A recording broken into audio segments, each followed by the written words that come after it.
সিলেটের কোম্পানীগঞ্জ উপজেলার ভোলাগঞ্জ রোপওয়ে বাংকারের পাথর তুলতে গিয়ে লিটন মিয়া নামে এক শ্রমিকের মৃত্যু হয়েছে।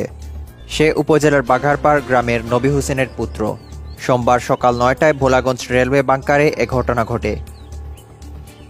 এ তথ্য নিশ্চিত করেন কোম্পানীগঞ্জ থানার ভারপ্রাপ্ত কর্মকর্তা ওসি উজায়ের আল মাহমুদ আদনান।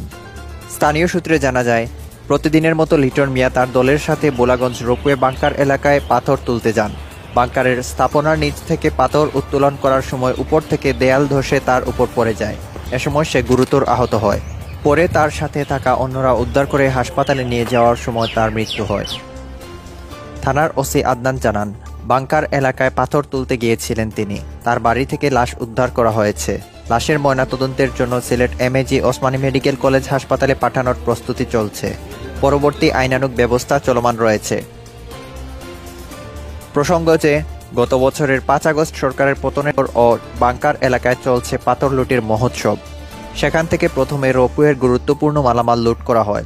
ধীরে ধীরে শুরু হয় রেলওয়ের জমি খুঁড়ে পাথর লুটপাট। কিছুদিনের ভিতর পাল্টে যায় সেখানের চিত্র। শুরু হয় সবকিছু হরেলুট।